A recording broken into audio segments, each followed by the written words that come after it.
She threw a leather suitcase into the lake. Those were the last words I ever thought I'd speak about that summer. They came out of my mouth before I knew I'd said them, loud and small at the same time, because the world had narrowed down to the brown of that bag and the slow sinking circle of its wake. I had been on the back porch like I always was in summer, tea in the chipped mug, the old clock on the kitchen wall ticking like a tired heart. The porch smelled of lemon cleaner and the faint salt of the lake wind. I could see the place where Meridian Lake folded into the marsh. It was calm that morning, the surface a green mirror. My feet were bare. Sand crept under my toes from the walk up the path. There was a shoebox of crossword puzzles on the table, Lewis's handwriting on the topmost one where he'd filled in a clue about family. It made me grin for a second, old habits of looking for the small, safe things. Then Cynthia drove up the lane. She had that practiced smile she kept in the glove compartment, the one you put on for visits, for holidays, for cameras. Her hair was pulled back, dark as the lake water. She got out of the car, lifted the leather suitcase with a movement that should have been ordinary, like taking it to the trunk, like loading for a weekend.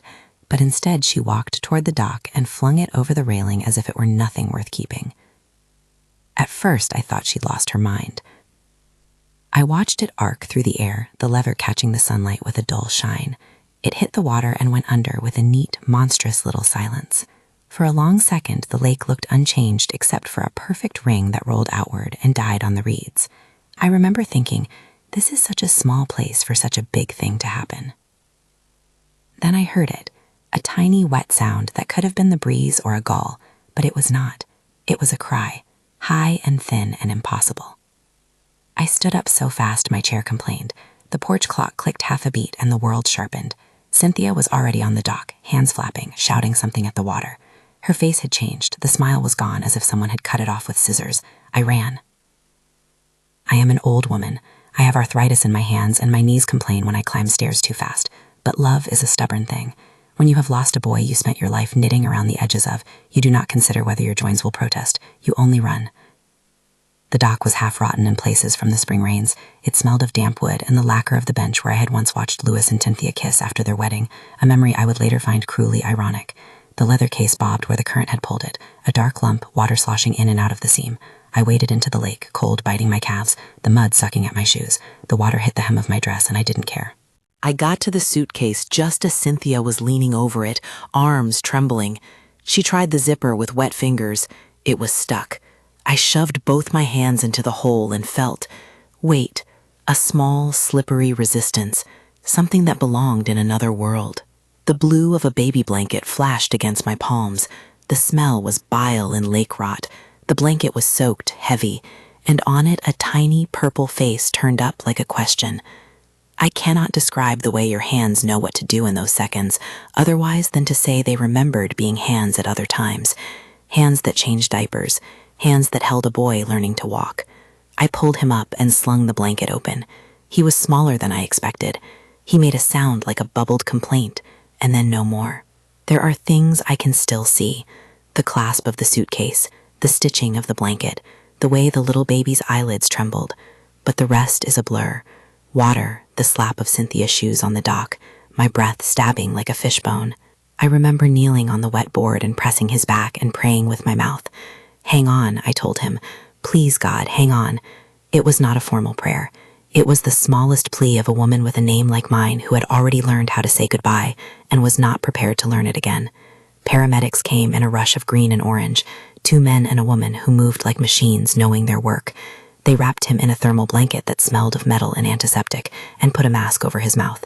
Hypothermia and possible water aspiration, one of them said without sympathy, and with the detached kindness of someone who deals daily with lives on the edge. They checked for pulse, for breathing. They worked with the methodical, holy rhythm of professionals, while I stood on the dock holding the leaking suitcase like a relic, and thinking of the night Lewis had opened the very same suitcase to leave for a job out of town years ago. That suitcase had been a wedding present. I had given it to them the afternoon of the reception because Cynthia had liked the leather. It was strange to see it become nothing but a container for something so fragile. They wrapped the baby and put him into the ambulance. Before they closed the door, I kissed the top of his head. It was cool. There was still some of that lake smell. He's going to have to fight, someone, one of the EMTs, said, and I felt every ounce of age in me reword itself into determination. If he had to fight, I would be at his side. I rode with the ambulance to the hospital. I don't know why I did. Sometimes instinct takes you where your body wants to be. The siren made the car in front of us pull to the side, and a man waved us through. I remember the blur of roads, the way the hospital loomed like a kind of ship, its windows catching the sun. Someone, maybe Cynthia, followed in her car, but she did not sit in the emergency room. She walked the hall like a sleepwalker, hands jammed into the pockets of a cardigan, the cardigan wet at the cuffs. At the emergency entrance, we handed the baby to a nurse in green scrubs, who cradled him as if she were carrying a small treasure. "NICU," she said with a steady voice. "Hypothermia, aspiration, need for observation." They took him down a corridor of antiseptic fluorescence, the doors closed behind them like a mouth. Waiting rooms are strange places. They are built to hold the world's minutes, the tick of a clock, the shuffle of magazines, the low hum of the vending machine. Father Anthony arrived before I could name the fear in my chest. He had always come with a kind, round face and a handkerchief in the pocket of his coat. He took my hand in both of his and sat beside me without excess words. He called me Betty, like he always had. "We will pray," he said. "Please," I answered, and that was the whole of a church service for that hour. I called my neighbor Marge because old reflexes whisper first to those nearest. She came with coffee and a thermos of chamomile, and the sense of a woman who brings practical salvations, a blanket, a password, a name. She sat close enough that I could feel the heat of another body, which was a small comfort. The hospital did what hospitals do. They put me in the waiting room, and they did not let me see him for another hour. Time expanded oddly. The clock on the wall ticked, and the cross-hatched shadows of the blind slid across my lap. That clock, like the one on my kitchen wall, kept time whether my heart kept pace or not. Detective Fatima Salazar arrived with a professional calm that felt like a window opened on a hot day. She introduced herself, badge clipped to her belt, hair pulled back in a neat knot. She spoke in that precise voice of someone who is used to pressing on the skin of facts until the truth shows color. "We need to take a statement," she said. "You were the one who pulled the baby from the suitcase." "Yes," I said. The word was small, as if saying it louder might shred the moment into pieces. "They secured the site as evidence," Detective Salazar said. "We'll need you to describe what you saw, and we will want to speak with Cynthia." Cynthia sat on a chair near the vending machine, hands wrapped around a paper cup so tight the edge had creased the cardboard. Every now and then she would look up and meet my eyes, and every time I did, I felt that same cut of something: anger, disbelief, a deep private sorrow that had nothing to do with the legalities and everything to do with the body of a family being broken. The doctor, a young man with compassionate eyes, came out and sat across from us. "He's stable for now," he said. "He's cold, and we have to be careful about inhaled water. We're going to monitor him closely in the NICU. There's a critical window, about 48 hours, where complications from aspiration can worsen. We won't know more until he's warmed and we can run the proper tests." I heard the word tests and felt it land like a small stone in my stomach. Later, oh, the later of it all, would bring DNA and phone records and bank statements and a map of motives. But in that moment, the word tests meant only that he might live and that he might not, and that life is sometimes a breath between two possibilities. Eloise was there before I had a chance to ask for her. She had been a nurse in the maternity ward for longer than she ought to have been allowed. She had seen the whole ugly and the whole beautiful of newborns and mothers and loss and joy. She spoke to me as if she had been waiting for me at the door, because she had. "We do everything we can," she told me. "We'll keep him warm, we'll check his lungs. You can see him when he's in a stable condition. For now, rest. Eat something." I could not rest. I could not eat. My hands remembered the weight of that small, wet body in ways that my brain could not contain. When the doctor left, Fatima sat down across the lounge and folded her hands. "This is an investigation," she said. "We're going to treat the bag as evidence. We'll need to trace where Cynthia was between 6 and 8 this morning and who she spoke to." Her words were gentle but immovable, like a line drawn in cement. "For now, because the infant was found in a public space, we'll be working with hospital staff and child services. We'll also check surveillance footage at the marina and along the lane." Child services. The words landed like a slap. My bones told me what they always had: I would not let anyone take this child from me without a fight. I did not know yet that fight required forms and background checks and sleeping on a cot in an office full of fluorescent light. I only knew the pull in my chest. This was Lewis's child. This was a thing that traceable back to him. The knowledge sat like an ember. Will they test for parentage? I asked. It was a small, foolish question, perhaps. The detective nodded. Yes, blood sample standard procedure. Will expedite given circumstances. I thought of Lewis. It was like touching an old bruise. He had been gone for nearly a year at that point, gone in a way that had left a forever quiet where his laugh used to live. The house felt too big after he was gone, every room echoing. I thought I had mapped grief into routines, washing the same mug he used, setting a place at the table to feel the shape of absence. Cynthia had been part of those rituals. Sometimes she helped me with the grocery shopping. Sometimes she and I shared a late-night cup of tea and talked about bills and the baby. Sometimes she was distant. The little things formed patterns, and patterns make you think you can predict the next step. But that morning on the dock, there was no pattern left, only the suitcase, the sound, the blind, bright panic. They took statements. I told them everything I could remember, the way the suitcase glinted, the way Cynthia's hands had been unsteady when she unzipped it, the exact rhythm of the baby's noises. I lied. I left out nothing but the small judgments alive and itching in the corners of my own heart. Investigators have their own language. Detective Salazar asked questions in a sequence designed to make lies fall politely out of mouths. I answered as simply as I could. Did you see anyone else on the dock? No. Did you hear any cars pull up? Only Cynthia's. Any argument beforehand? No. Silence is a kind of answer. They asked me about Lewis, about his daughter or son, depending on how someone else would later talk about Hector, about his habits.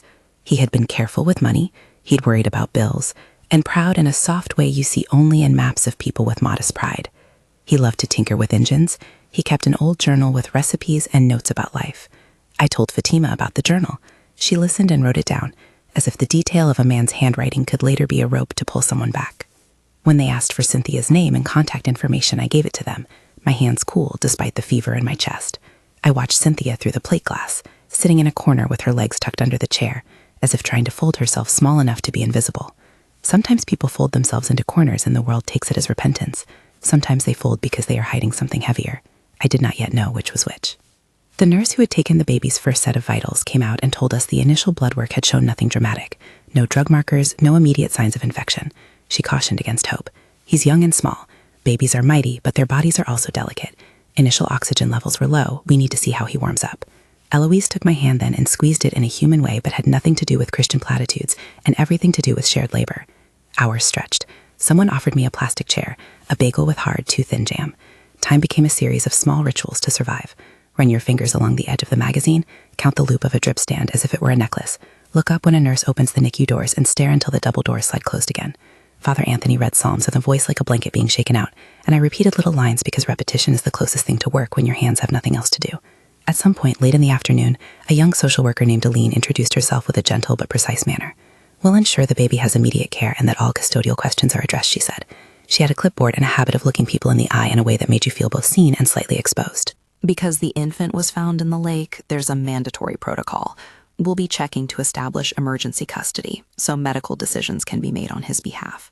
My jaw clenched. Emergency custody. As if the world could pack my love into forms and boxes.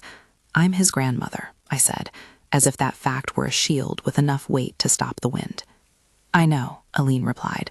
We'll work with you, but there are background checks and home evaluations needed for temporary placement. It's standard. We'll prioritize given the circumstances.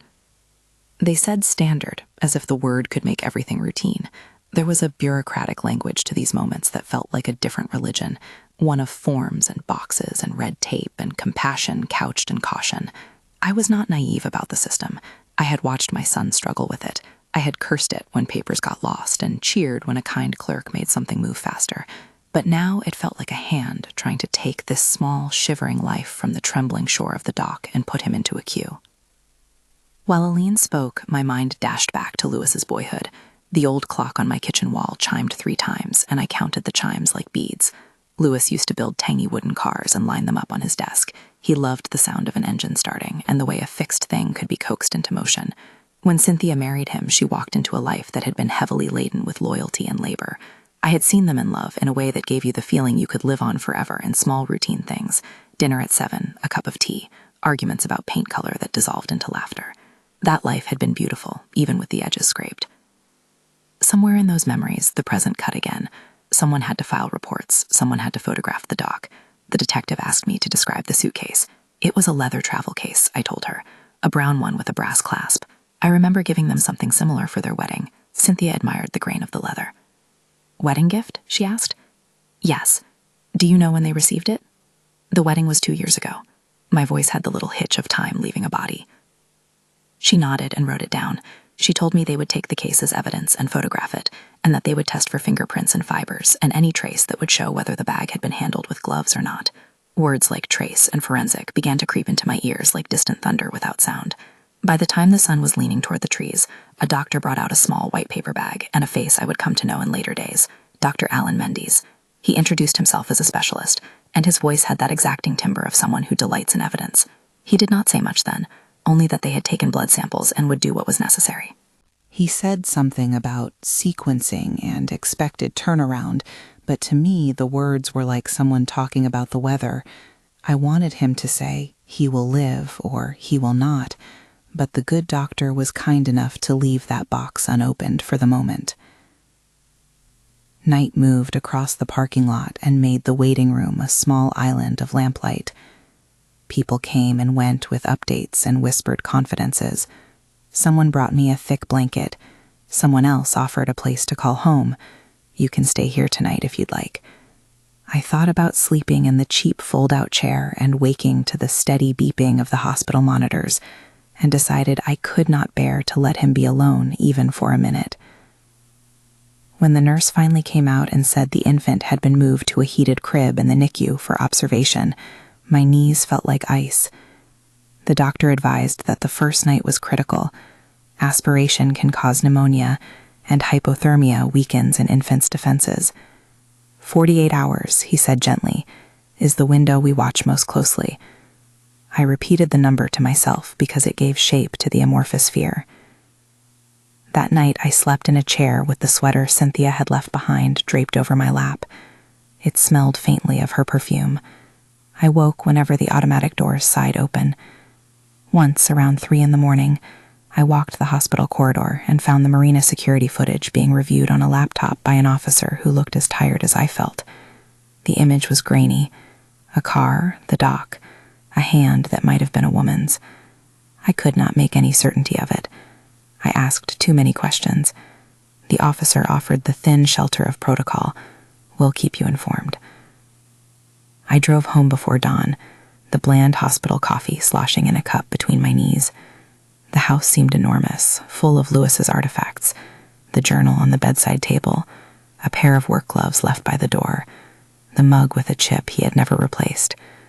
I stood in the kitchen and made tea because the motion steadied me.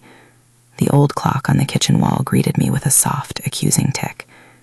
I sat at the table and let my hands fold into one another.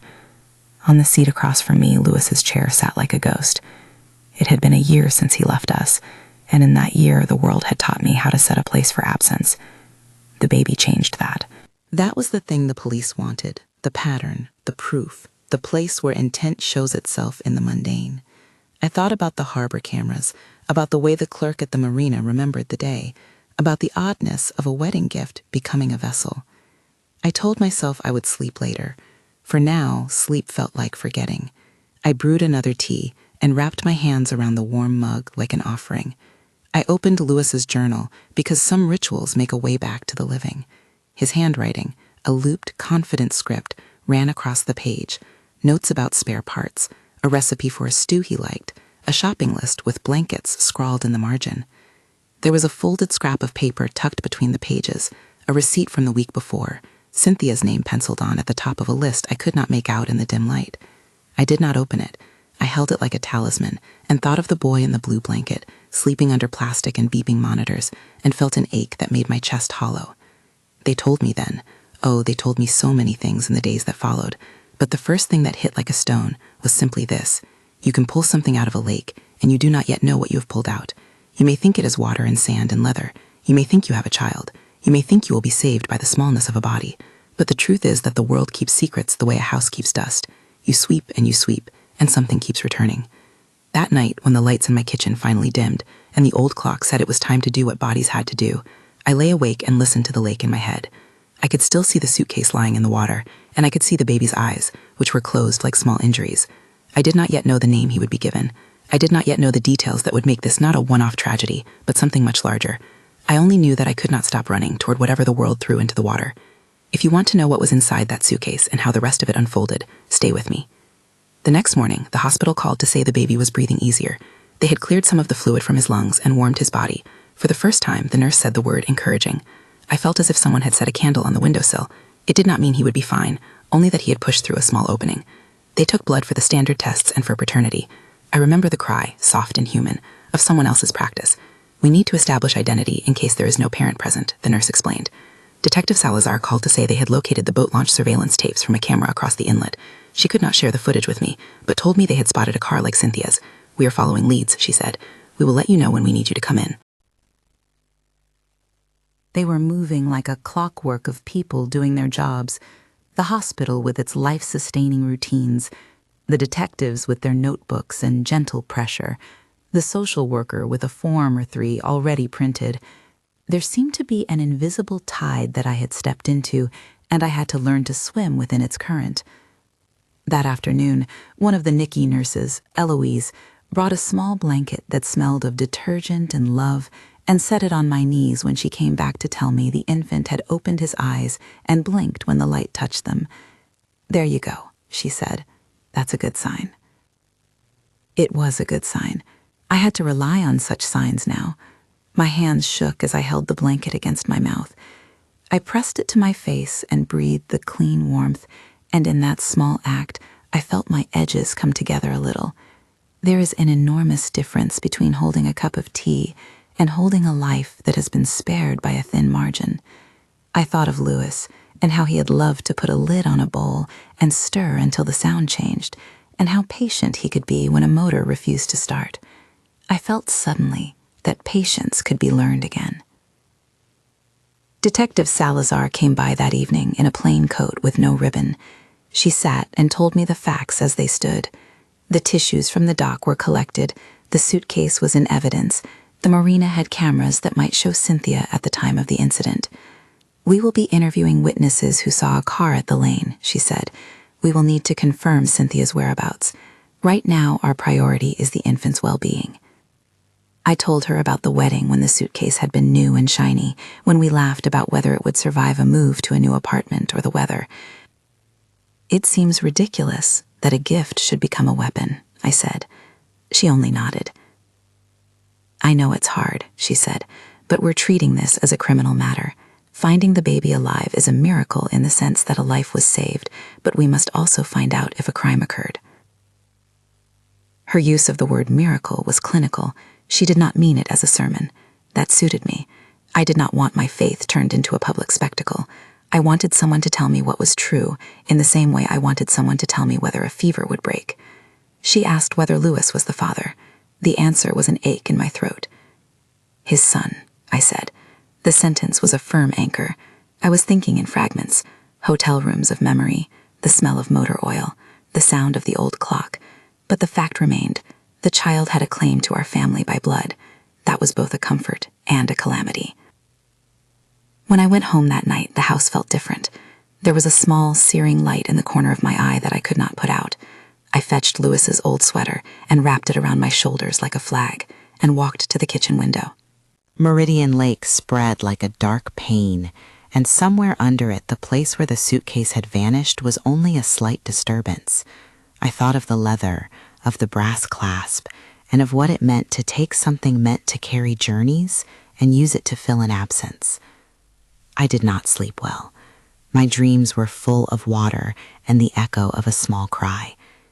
In the morning, the telephone would be the voice that decides what happens next. In the morning, there would be more tests and more questions, and the world would show its next cards. For now, I held to the small consolation of him breathing. The days that followed moved with a speed I did not expect. Nurses changed shifts and gave me small reports. Stable, feeding attempts, tolerating warmth. Father Anthony visited and sat in the corner praying without performance. He placed a hand on my shoulder and did not make promises he couldn't keep. Eloise taught me how to swaddle in a way my hands had done before, but forgot in the rush of grief. The hospital gave me a temporary bag with baby supplies and a pager to call if I needed to check on the infant. They told me I would be notified when tests returned. They told me about aspirated water and possible infections. Each phrase was a small box I had to open and hold until it gave me an answer. And all the while the lake sat like a quiet witness, its surface turning silver under the afternoon light. I would walk to the window and look at it and think of how something so placid could hide such violence. A wedding gift. How many people have wrapped wishes into leather? How many loves are contained in seams?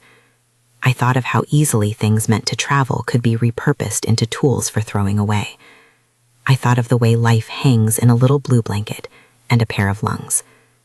They told me later, in pieces that would fit together and not, that the suitcase had fingerprints and fibers and a small smear of DNA. They told me later they had found scratches on the dock that matched the soles of a specific shoe. They told me later that Cynthia had left messages on her phone that were odd. But those later things belonged to a future I had not yet stepped into. In those early hours, I learned only the immediate facts. The baby had been pulled from the lake. He was alive. He needed time. When the nurse at last laid him in my arms, oh, that first time, the world changed its axis. He was so small my fingers seemed too big to cradle him. His skin was the color of warm porcelain, and he smelled faintly of hospital soap and something that was unnameable and ancient, the scent of someone who has come through something impossible. For a few minutes I forgot to breathe, because the universe had folded itself small enough for me to hold. His name, someone asked? I didn't have to speak it. Names are a responsibility. They are a shape you give to a life. I thought of Louis and his laugh, and the way he liked to call me Bets when he was late for dinner. I thought of the boy we had lost and the void that had sat in the house like a missing piece of wallpaper.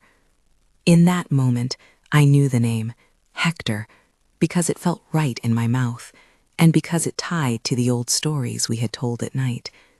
I did not know if the name would be legal or simple, but I did know that in my heart he had won. They wheeled Hector back to NICU and hooked a monitor to his tiny chest.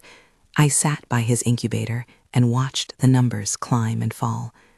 The machine sounded like a small, obedient heartbeat.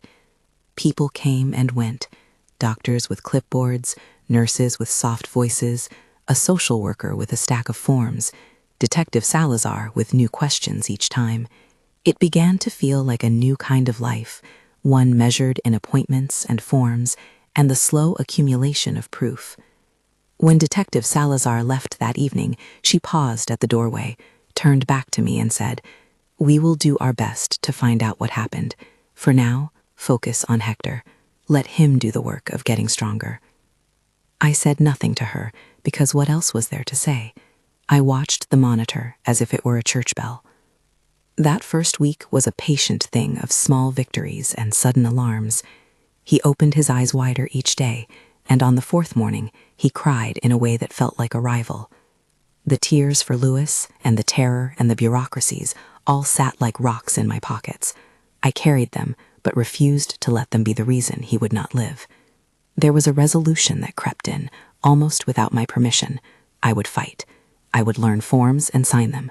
I would sit in waiting rooms and speak into microphones and tell stories that were true and sharp and plain. This small, wrapped life had been set in my hands by a warped turn of fate, and fate be damned if I would let red tape or fear take him now. But the world outside the hospital continued to move in its own rhythm. Things that are obvious to those who watch and investigate slowly come into the light. The lake would reveal footprints, taxes would reveal transfers, and messages would reveal intentions. For now, though, the first layer was simple. A baby in a heated crib, a grandmother who would not stop, a detective who would not let go, and a leather suitcase on a table in evidence, waiting to tell its story. They took the suitcase to the lab, And somehow the leather had the audacity to keep its secrets until men with microscopes told it to speak. In the days that followed, the world rearranged itself around facts. Facts are small, tidy things, names, numbers, prints, while feelings are big, messy rooms that refuse to be swept. Detective Fatima Salazar brought the facts in measured pieces. We ran the DNA, she said the afternoon Dr. Mendes called in with the first lab report. His voice on the phone had that precise, slightly pleased edge that people in his trade have when data resolves a question. We sequenced the infant's DNA and compared it to Lewis's file. It's conclusive enough for us. The infant is his biological son. The word conclusive landed like a board across a creek. It bridged grief to a new kind of responsibility.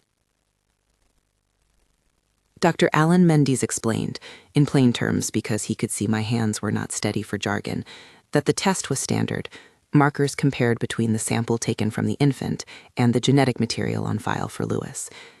The probability is extremely high, he said. We can say, within the usual standards, he's the father. I listened as if in a fog. Part of me wanted to shout with relief. Part of me felt raw all over, because confirmation turned this from a strange, horrible accident into something that belonged to our family in the only way that mattered, by blood. Fingerprints on the suitcase, fibers, a smear that matched a set of prints taken from Cynthia's gloves later. Small things arranged themselves like a map. The marina footage, grainy but telling, showed a car that matched Cynthia's at the lane around the time the bag disappeared. Phone records confirmed she was at certain numbers. Texts between Cynthia and Lewis, which we read later in a stack of printouts, were short and tangled. In those messages, Lewis wrote about being surprised, about being scared and joyous all at once. He mentioned the baby and changing his will to include provisions for the child. He signed one message with a line we'd all come to hold like a small private beacon. I want this little one to be safe. That line later became a hinge in the courtroom, proof he knew of the pregnancy and was trying to make a future for his son. Then came the bank transfers. Money has a way of clarifying motive in cold light. The detectives found that Cynthia had collected a large insurance payout after Lewis's death, and that substantial amounts were transferred to accounts that led offshore. I tried not to think of the hours she had spent looking at bills, the way she sometimes spoke of starting over. Those transfers made a map that was ugly and simple. Someone had taken advantage of the spaces left by grief and called it survival. Carlos Medina came into it like a small, stupid thunderclap. He was a mechanic Lewis had known, someone who fixed brakes and tuned engines, and back in his reliable way, had borrowed sugar once and left a thank you note. Detective Salazar and her team tracked calls and found Carlos being paid by a number tied to Cynthia. They found text messages with tones of arrangement. When officers brought Carlos in, his knuckles were white around the cup of coffee they offered him in the interview room. He told them, breathing through a kind of shame, that he'd been paid to do something to the car on the night Lewis died. He told them he hadn't known all the reasons. He hadn't asked.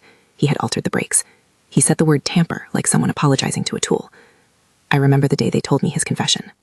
I was in the NICU, watching numbers on the monitor like a person who reads tides to know when the sea will bring light.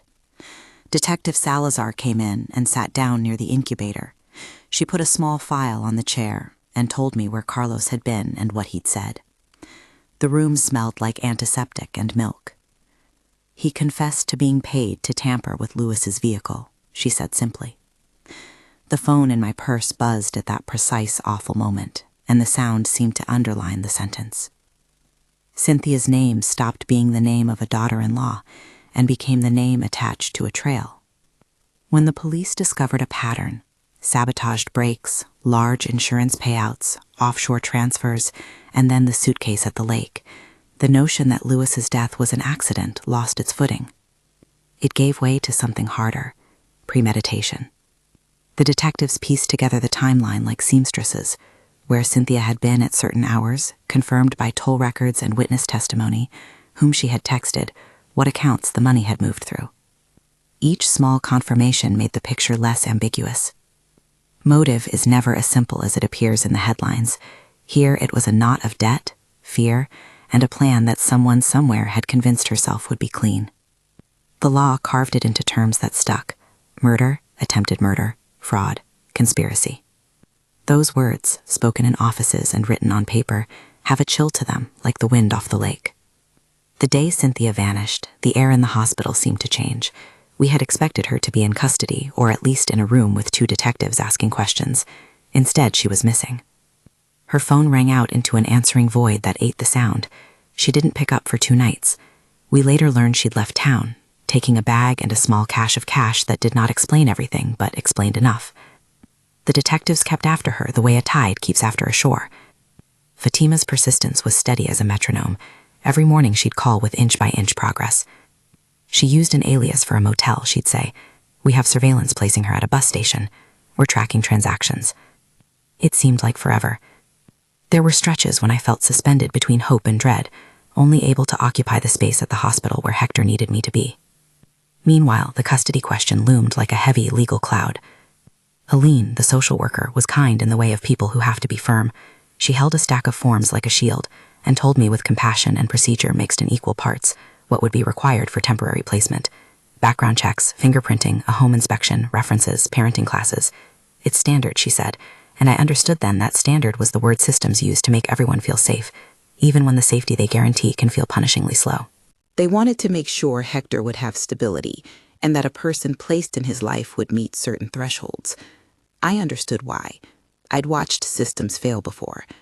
But I also knew, in the marrow of me, that the same system that wanted to protect might also, in its processes, pull a child away from the most obvious person willing to care for him. I filled out forms for the first time in years. My handwriting, older, steadier, felt small on the paper. I gave them references. Marge from next door, the man from the church who had known our family for decades, a neighbor who had seen me with Louis as a boy. I took parenting classes in a reverent sort of way, not because I needed instruction on how to wrap a blanket, but because someone had said that boxes had to be checked. The class was full of younger parents, bright-eyed and tired, and I sat with my hands folded and learned things like modern safety standards and the lingo of car seats I did not own. I was both embarrassed and grateful. The humiliation of having to prove myself to a system built on forms and questionnaires was a price I would pay to keep Hector. There were nights I sat on the edge of my bed and listened to the old clock tick like a metronome for my exhaustion. My shoulder would ache, my ankle would protest. I did not sleep well. Yet despite the exhaustion, I learned to make casseroles, to buy the right size of onesies, to ask how to sterilize a bottle and not sound like a fool. Eloise taught me to interpret the machines in the NICU. Father Anthony taught me to anchor my breath when the waiting became too much.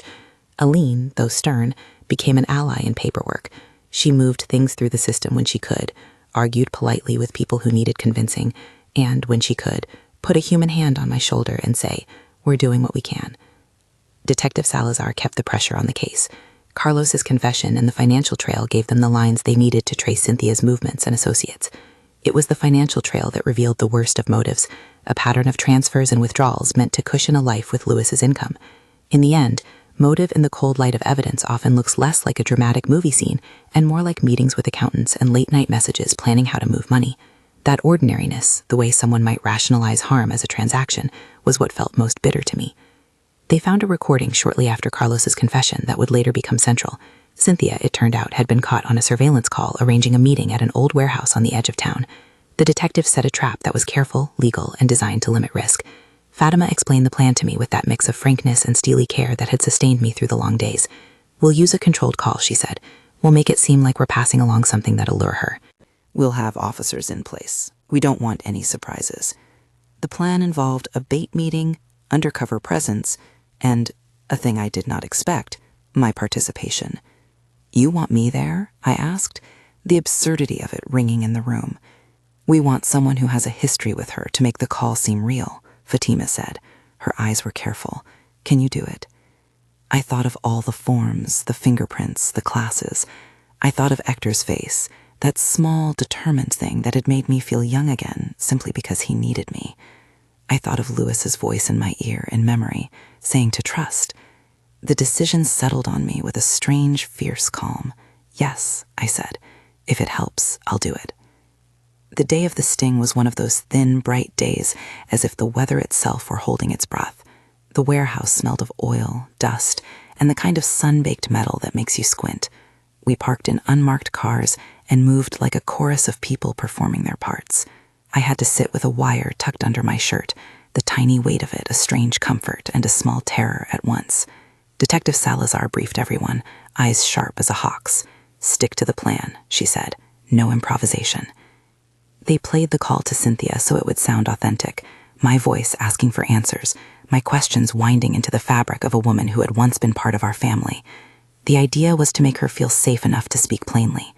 I listened from a car across the lot as 2 detectives walked toward the door and 2 others took positions where they could see without being seen.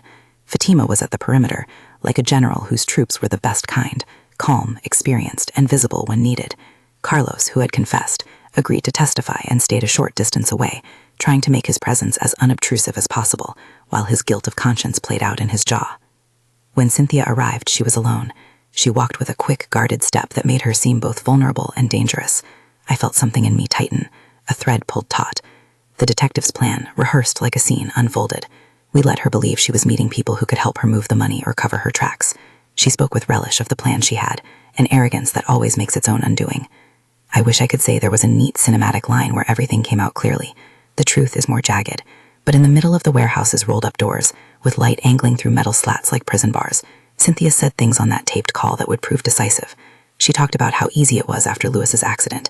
She referred to the bag in the lake, and she threw up a confession in fragments, enough for Fatima to put it into a narrative the prosecutors would later use as a spine. Her voice was called in the way someone performs calm for a long time. She spoke of taking matters into her own hands and of calculations that made me want to vomit. At some point in the exchange, things escalated. Cynthia's anger or fear or resolve shifted, and she grabbed a gun. It was a human, terrifying, immediate thing, metal and decision in one motion. I remember the sound as if someone had thrown a small stone into a glass of water. There was a flash of movement, a heartbeat of decision. The gun went off. I felt a hot, sharp shock in my shoulder as the bullet tore the skin and muscle.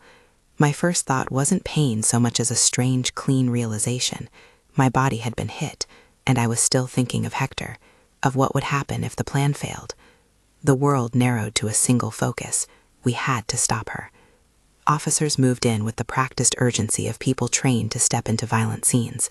They tackled, they shouted, they wrestled the gun free. Cynthia was handcuffed and read her rights. I remember the heavy, absurd relief of hearing the clack of metal on cuffs. When they sat me down, someone pressed a towel to my shoulder, and a medic checked the wound. I was bleeding, yes, but not fatally. The pain was a white, honest thing. It would bruise, and the bullet would leave a scar, but I would be able to hold Hector again. The recorded call was played back to me later. Her words, said plainly and without the human veneer people usually wear in court, became the clearest piece of evidence. She confessed on tape. Detective Salazar told me softly the next day, "We have what we need to take to prosecutors." Hearing that, the years of insomnia and forms and quiet terror coalesced into a single brittle hope that the rest of the system would move with the same speed and attention as the day's sting. Cynthia's trial was not a simple thing. Trials never are. They are long, legal dances where sidestep and counterstep, and where the language of grief tries to fit into statutes. Prosecutors laid out a case built on the DNA results that linked Hector to Lewis, on the financial paper trail that suggested motive, on Carlos's confession about tampering with brakes, and on the recorded conversation from the warehouse where Cynthia admitted involvement. The defense argued, what defenses must always do, that there were gaps and ambiguities, that evidence could be interpreted, that people are more complex than the story that the headlines want to make of them. But the recorded confession, the forensic evidence on the suitcase, and the testimony of Carlos and other investigators knitted a case that the jury found persuasive. I sat there in the courtroom wearing a coat that still smelled faintly of the hospital and felt like someone both old and new.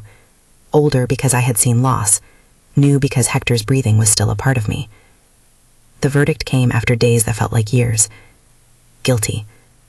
The words were spoken, and the sound of them in the heavy air of the courtroom was at once a relief and a wound. Later, the judge pronounced the sentence, life without parole. It is a long phrase, a legal container for years, but to me it meant a kind of closure. It meant Cynthia would not walk back through my door one day and put Hector back in danger. There was, of course, no single instant of catharsis. The months afterward were stitched with small, important moments. The medical reports that declared Hector out of the greatest danger, the home visit by a social worker who approved our house for temporary custody, the hearing where a judge looked at the paperwork and the life we had begun to make and decided for now that the child needed stability and a family. A temporary custody was granted, then a longer, more formal arrangement. It took time, the forms, the court dates, the wait, but in time the court recognized that the best place for Hector, given the circumstances, was here, with me. Adoption was the last step. It was not in any honest sense a simplification of the grief for Louis. You cannot adopt away absence. But the legal act of adopting Hector was a declaration in the language the world heard. This child is mine to care for. We filled out papers in a room with a flag and a clerk who smiled kindly, as if the lot of her days included helping people formalize the things their hearts already did. I signed my name, and the letters felt like iron. The judge made a small speech about the responsibilities of parenthood, and then there was a small cabinet in which the final order was placed, and I held Hector in the hall and felt like a woman who had climbed a mountain in socks. The aftermath of the violence in the trial left marks. My shoulder hurt for months. The bullet had lodged in a way that made some days difficult. I learned to lift and bathe and swaddle with a different kind of caution. The house, which had felt too big for so long, filled again with the small daily noises of diapers, bottles, and Hector's small, creaky steps as he learned to walk. Those sounds stitched up a different kind of wound. They did not erase it, but they allowed me to live within it.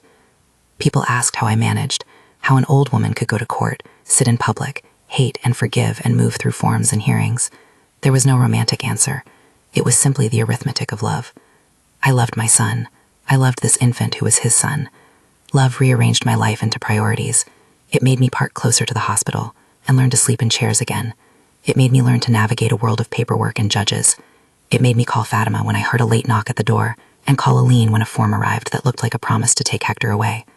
Love made me fierce in ways I had not expected of myself. The community, our small, crooked one, helped. Father Anthony visited often and brought a plate of something practical and comforting. Eloise, the nurse, came to the house once with a packet of baby swaddles and advice. Marge sat on the porch and knitted while raising her eyebrows at me in the way only a neighbor can. Detective Salazar checked in from time to time, not because she had to, but because she had been part of the thread that held things together. These people, ordinary, steady, were the current that kept me afloat when the legal machinery chugged slowly and humans sometimes slipped. Hector grew. That is the blunt and beautiful fact that reduces grief to something bearable and expands love into an ordinary miracle. He started to roll over, then sit, then stand, each milestone a small, stubborn victory. He learned to laugh, that honest toddler laugh that lights a room. He learned to call me grandma, and then mom sometimes when he was small, and gave me a look that meant everything would be okay if I were the one who fed him his cereal. I would watch him toddle across the kitchen floor, his little feet patting like a promise, and feel a fierce, fierce gratitude. That is not the same as joy. It's gratitude sharpened by the memory of what it took to have this life in my hands. Years passed, and the scar on my shoulder faded into a silver line that the sun would sometimes catch when I wore a sleeveless dress. I kept Hector's first blanket folded in a drawer and the leather suitcase locked away in the attic like some grotesque relic. For a time, I could not bear to look at it. Later, I realized it was part of the story we needed to remember, to hold up like a caution. We did not put it on display.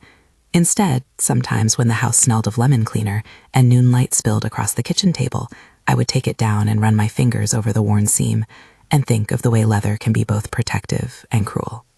The legal aftermath extended beyond Cynthia's conviction. There were appeals and motions which the lawyers handled. There were other bureaucratic knots to untie, insurance claims to contest, the odd accountant who wanted a paper signed, and there was the human business of healing, therapy sessions for me and later for Hector as the years asked different questions. We did not pretend life had returned to normal. We adapted.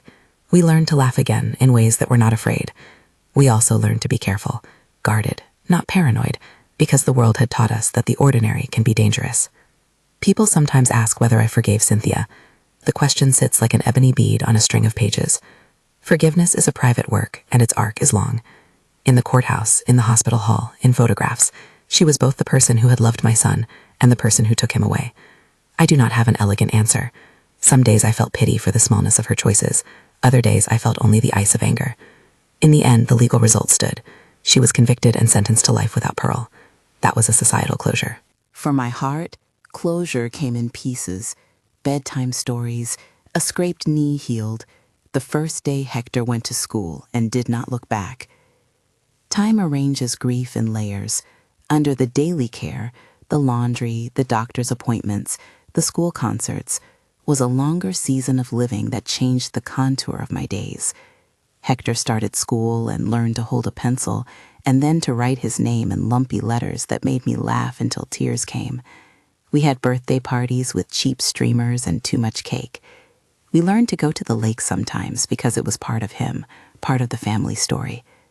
Once I took him down to the dock and we watched boats skim across the water. He asked why the water looked like a mirror when the sky was broken with clouds, and I told him that sometimes the lake keeps secrets, but it also shows us how light can still come through. The leather suitcase, in the end, became a symbol that refused to be merely ugly. One autumn, when the attic was warmer and the house smelled of cinnamon, Hector and I opened it. Inside there were old receipts, a few small garments, and the place where a life had nearly been lost. He touched the brass clasp with the reverence of a child who knows he comes from a complicated place. "What was it for?" he asked, looking up with eyes that now were bright and curious, rather than questioning and afraid. "To carry things for trips," I said, and then added in a softer voice, "Sometimes people turn things into other things. It's our job to keep the good uses and put the bad ones away." He nodded, as children do, and put his small hand into mine.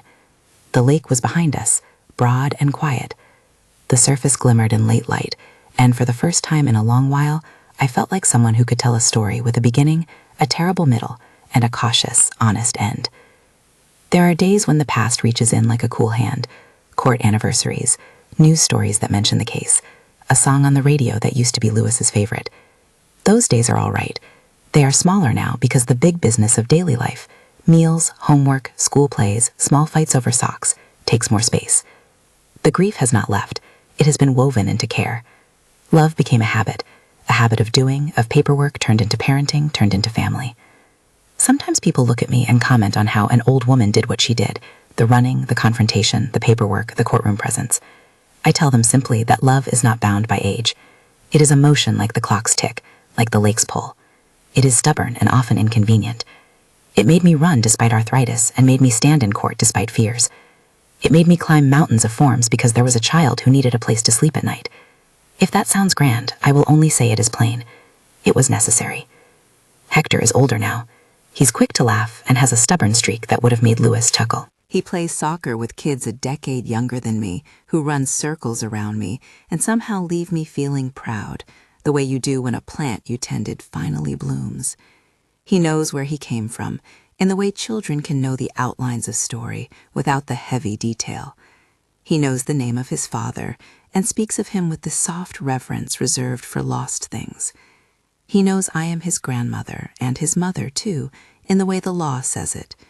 He knows the lake and the suitcase in the abstract, and more importantly, knows a kitchen where cinnamon bread comes out of the oven and hands that fold laundry and faces that are steady at the corners of life. I keep the old clock on the kitchen wall wound. It ticks a steady human time that is both comfort and accusation.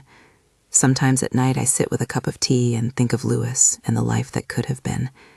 I think of the price that sometimes attaches to survival, the forms, the trial, the legal names that try to perfect wrong into a sentence. I also think of the small, stubborn ways the world repairs itself. A child's first laugh, a neighbor's casserole, a detective who does not give up. Those are the small stitches that keep a life from fraying. If you had told me when I sat on that porch with sand under my toes and a shoebox of crosswords that I would end up in a courtroom and an attic and a NICU and a witness chair, I might have laughed at how strange life can be. Instead, I ran. I sat through hearings. I learned to swaddle. I filled out forms. I found the tenacity that old women often have tucked inside them, a stubbornness married to care. There are no neat endings in life. The courthouse's order made one kind of ending. A person was convicted, a sentence given, and adoption finalized. Those are important things. They are justice in its institutional form. But the truer, softer ending for me has been watching Hector at the kitchen table, learning to tie his shoes, seeing his mouth form the name of his father, hearing him tell a joke that leaves us all laughing until the kitchen feels like a small, bright thing in the world.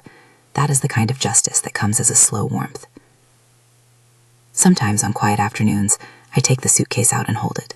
Its leather is softer now, the brass a little tarnished. I turn it over in my hands like a relic. not to glorify the thing it once contained, but to own the story it carries. We keep it in the attic, yes, but we do not hide from it either. It is a reminder that small acts can have monstrous consequences, and that ordinary items, travel gear, a necklace, a lunchbox, can become vessels of choice. We choose, always, what we do with what we hold. At the end of the day, when the light falls the same way it did that long ago morning, I sometimes walk to the window and look at Meridian Lake. The surface holds sky and trees in the memory of a small, urgent cry. It also holds sunlight. When Hector runs along the shore with a kite and his hair flies in the wind, the lake reflects a whole brightness that teaches me how to carry the terrible and the tender at once. We have been proven that life can break, and also that life can hold and mend. If there is any small lesson I would leave, it is this: love is not passive, it is action. It is paperwork and court appearances and hospital vigils and casseroles and calls into the night. It is dressing wounds and teaching a child to tie his shoes and standing in a courtroom and saying the truth. Love is a duty you take on over and over again, even when you are tired. Hector is asleep now, the nightlight painting his face soft pink. The old clock ticks. The leather suitcase is folded into the dark. Outside, the lake breathes steady and slow. I pour myself a cup of tea and hold it because small comforts are not small. They keep us going. I look at the photos on the mantel. Hector's first smile, Louis laughing in a picture that still surprises me. And I think of the strange way the world can fling terrible things into water, and then, by the grace of people who refuse to let things lie, pull something out that will become a life. If this story moves you, if you'd like to hear more accounts of ordinary people doing extraordinary things, subscribe and stay with us. These are the stories we owe one another, of grief and stubborn love, of the way a life can be saved by a hand that refuses to let go.